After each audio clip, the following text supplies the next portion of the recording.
আওয়ামী লীগের অত্যাচারী জালিমদের বিচার বিএনপি যতটা চায় ততটা আর কোন দল চায় না। ভোট আসতেছে, তাই না? আমেজে বোঝা যায় যে ভোট আসতেছে। দীর্ঘ 17 বছর বাংলাদেশের মানুষ কোনো ভোট দেয় নাই। আমরা ভুলে গেছি কিভাবে ভোট দিতে হয়।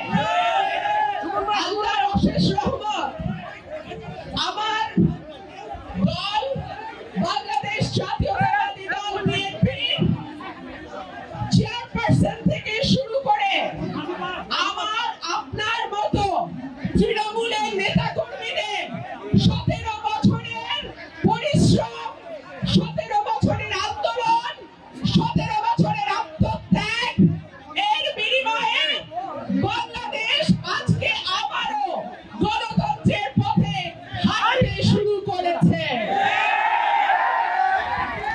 এইবারে নির্বাচন হবে সবচেয়ে আনন্দের নির্বাচন। এইবারে নির্বাচন হবে 17 কোটি মানুষের নির্বাচন। এইবারে নির্বাচন হবে বাংলাদেশ জাতীয়তাবাদী দল বিএনপির নির্বাচন। আমাদের দলের সম্মানিত চেয়ারপারসন থেকে শুরু করে ভারপ্রাপ্ত চেয়ারম্যান জনাব তারেক রহমান থেকে শুরু করে বিএনপির মহাসচিব মির্জা ফখরুল ইসলাম আলমগীর থেকে শুরু করে আমার ইউনিয়নের ভাইদের নামে শত শত মিথ্যা মামলা এই 17 বছর আমরা দেখেছি। এই 17 বছর আদালতের বারান্দায় বারান্দায় আমাদের হাঁটতে হয়েছে। ব্যবসা বাণিজ্য করতে পারে নাই, সরকারি চাকরি হয় নাই। আমার বিরুদ্ধে 10টা মামলা, তার মধ্যে খুনের মামলায় আছে 3টা। আপনার আমার কারো জীবনে কোনো শান্তি ছিল না, ছিল? কিন্তু আমরা একদিনের জন্য দলের আদর্শের বাইরে যাই নাই। এক মুহূর্তের জন্য সরকারের সঙ্গে আপোষ করি নাই। বাংলাদেশ জাতীয়তাবাদী দল হচ্ছে সেই দল, সেই দল ভালো থাকলে বাংলাদেশ ভালো থাকে। জাতীয়তাবাদী দল হচ্ছে সেই দল যার নেত্রী বেগম খালেদা জিয়া, অ্যাক্টিং চেয়ারম্যান তারেক রহমান যদি ভালো থাকে বাংলাদেশের মানুষ ভালো থাকে। 71-এর মুক্তিযুদ্ধ বিএনপির প্রতিষ্ঠাতা শহীদ প্রেসিডেন্ট জিয়াউর রহমান মাঠে ময়দানে যুদ্ধ করে এই দেশটাকে স্বাধীন করেছে। 75-এর পর যখন বাংলাদেশ আবারও দিশাহারা, বাংলাদেশের দায়িত্ব নিলেন শহীদ প্রেসিডেন্ট জিয়াউর রহমান। দুর্ভিক্ষের বাংলাদেশ, ভাতের অভাবের বাংলাদেশ, দরিদ্র মানুষের বাংলাদেশকে তিনি উন্নয়নের মহাসড়কে নিয়ে গেছেন।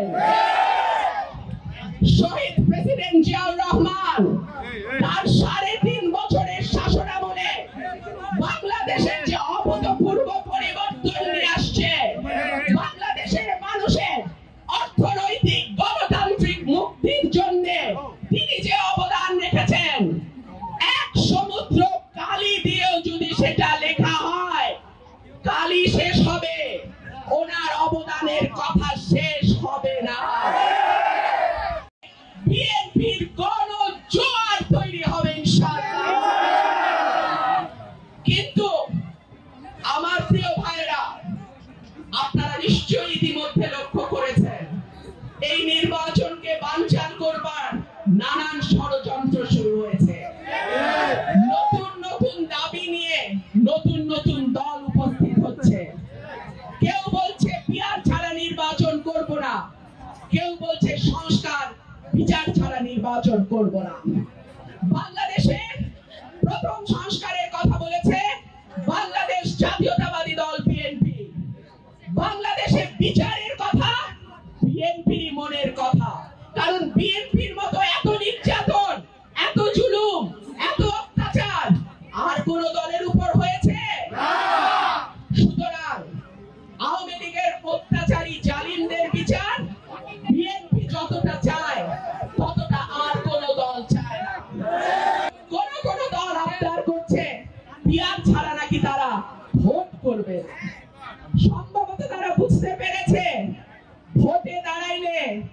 10টা আসনও আসবে না।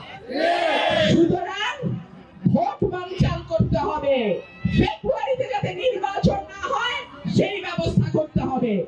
আপনারা কি এর সঙ্গে আছেন? সুতরাং আমাদের কর্তব্য, আমাদের দায়িত্ব, দলের প্রতি, দেশের প্রতি আমাদের দায়িত্ব, বাংলাদেশের আগামী নির্বাচন যাতে সুষ্ঠুভাবে হয় সেই জন্য আজকে থেকেই আমাদের কাজ করতে হবে। 17 বছর বিএনপিতে কোনো বিভেদ ছিল না, আগামীতেও যেন বিএনপিতে কেউ বিভেদ সৃষ্টি করতে না পারে আপনারা সাবধান থাকবেন। সবসময় মনে রাখবেন, একসঙ্গে যদি থাকেন পৃথিবীর কোন শক্তি নাই আপনাদেরকে বিচ্ছিন্ন করে দেয়। আর যদি যার যার হিসাব নিকাশ থেকে, পরস্পরের কাছ থেকে ঐক্য নষ্ট করে সরে যান, আগামীর দিন কিন্তু আপনাদের জন্য ভালো হবে না।